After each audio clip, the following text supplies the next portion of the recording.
with Kidd Kraddick in the morning.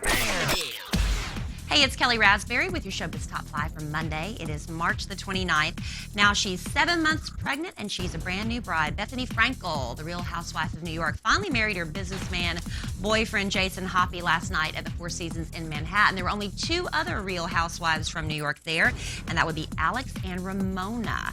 Now, there were also Bravo cameras there rolling, capturing the wedding on film, because it's actually going to be for Bethany's spinoff show, which is called Bethany's Getting Married.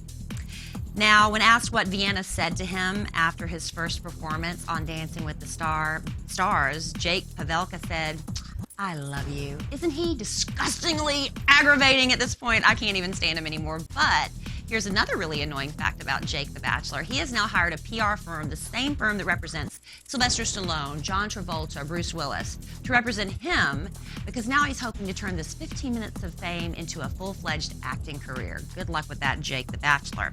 Now, Tiger Woods is going to be at the Masters on April the 8th, and he's really hoping that his wife will show up to support him. Tiger's camp's thinking that this would be the best way to show her support of her husband, but she's like, Augusta, Georgia is the last place I want to be on April 8th. So she's planning a trip to Sweden to spend some time with her family there. Now, Tiger's even begged her, if you could just come for half of one day. So far, no dice on that. So we'll see if Elin changes her mind, but so far she's not budging. Chris Brown having a little bit of trouble finding a place to host his 21st birthday party, which is coming up on May 5th.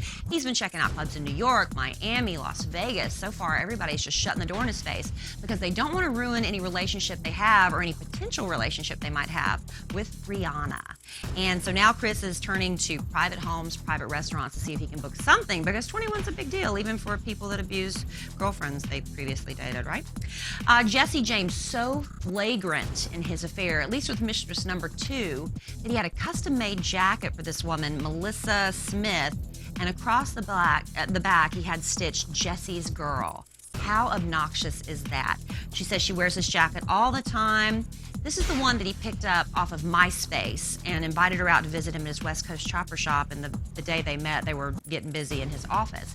She says they continued to see each other for about 2 years, every couple of months or so, and that is her favorite jacket, and you'll get to see a picture of her wearing it in the new issue of Star Magazine. In the meantime, Sandra Bullock is not moving back to her marital home. She is instead holed up in her Hollywood Hills place.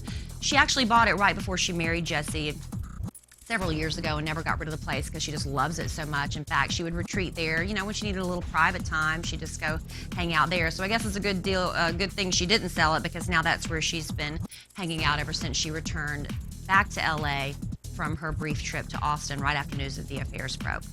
That's your Showbiz Top 5 for Monday.